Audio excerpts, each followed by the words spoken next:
17.4% increase to Social Security in 2023.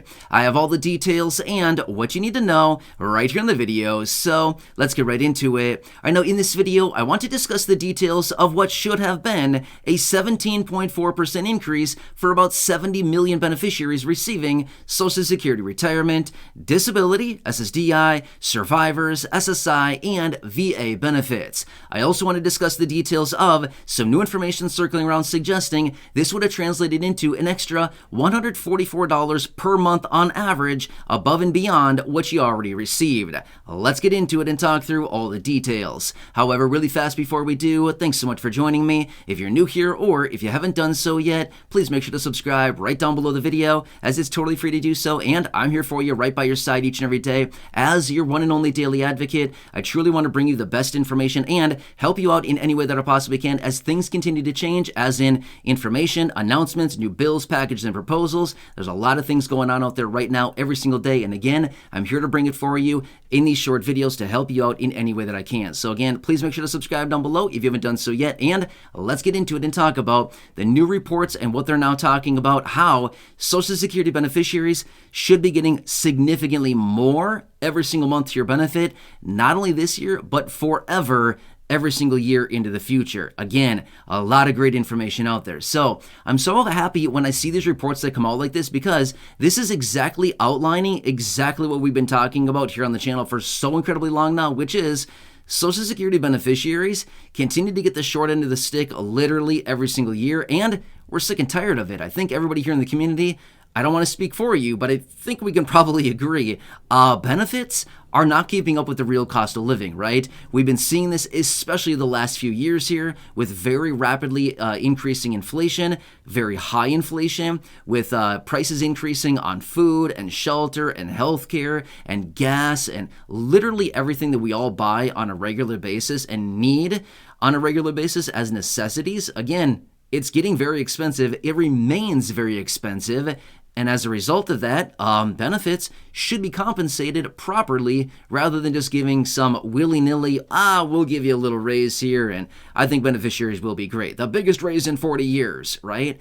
Well, let's talk through the details about this, because this new report that was released is suggesting exactly that. And again, I found this to be very interesting. So remember, at the beginning of 2023, 70 million people, or thereabout, I always say 70 million just because, honestly, it's a little bit more than 70 million when you consider everybody, but I always say 70 million rather than 71,258,062 people, or whatever, you know what I mean? So I always just say 70 million, but realistically, it's actually a few million more than that. But my point is, about 70 million people should have been receiving significantly more in their benefits starting in 2023. Remember, we all got the 8.7% COLA.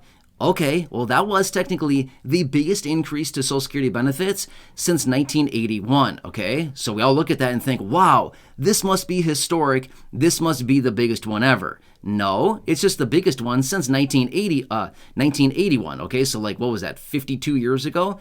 Right, it's the biggest one since then. However, here's what they're suggesting, and there's been other information circling around over the last several months now, basically since we started 2023, and even late last year, where they suggested the COLA really should have been doubled to really keep up with the actual necessities and actual price increases on the things that seniors, as in those people living on a fixed income, actually spend their money on. Now again, I know that I just said seniors, but the reason that I said that is because they have another calculation, which is the CPIE, Consumer Price Index for the elderly. Basically what this does is it tracks the expenses of those people aged 62 and older, okay? Now this is actually kind of a good thing because it gives a higher weighting into things like housing and healthcare and things like that versus the weightings that the CPIW has, which is the Consumer Price Index for urban wage earners and clerical workers. Let me ask you, which one better fits a fixed income beneficiary? Consumer Price Index for, Consumer Price Index for urban wage earners and clerical workers, or Consumer Price Index for the elderly? I think probably the second one, right? The CPIE better tracks the actual expenses of a fixed income beneficiary receiving Social Security benefits, right? However, as a result of that, and based on everything we saw last year with inflation significantly higher and food inflation, which by the way, many people don't talk about this, even though we saw inflation last year top out at 9.1% in June, we saw inflation well over 8% for the vast majority of last year, 2022. Most people don't talk about, but food inflation last year was over 13% for the vast majority of the year. That's just food. Just food. They're not talking about anything else, not gas prices, not shelter prices, nothing. Just food alone last year was over 13% for most of the year, okay? Even this year alone, for the vast majority of this year, food has been well over 10%. Now again, it started out the year at about 11.5%. It's come down a little bit, but it's still over 10% food inflation. That's just food alone, okay? Well, long story short, basically what they're saying is that the COLA, rather than 8.7%, really should have been doubled up to 17.4% this year in 2023. So basically what this comes down to is for the average beneficiary, for the average Social Security retirement beneficiary, the average beneficiary got an extra $144 a month as a result of the COLA this year in 2023. However, they're suggesting that if the COLA would have been increased again from 8.7 to literally doubling it to 17.4%, it would have been giving beneficiaries an extra $144 on top of the extra $144 from the COLA, a total of $288 more per month for the average Social Security retirement beneficiary.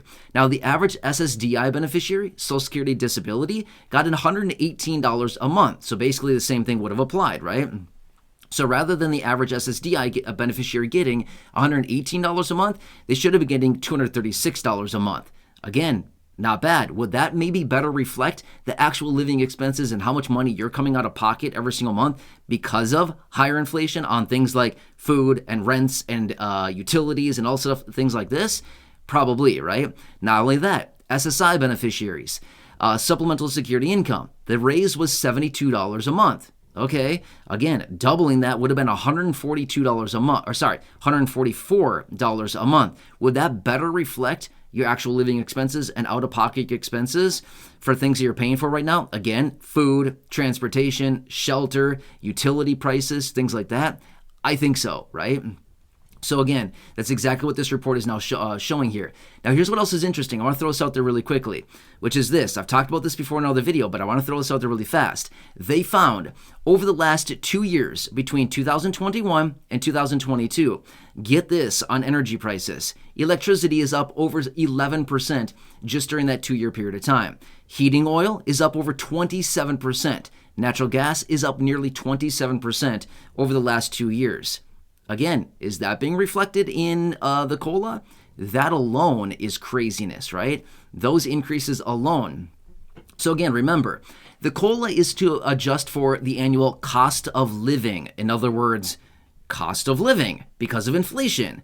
Inflation caused by no fault of our own, right? So we're the ones being punished by it. We're the ones that are coming out of pocket more. We're the ones that are paying more because of inflation that was caused by no fault of our own.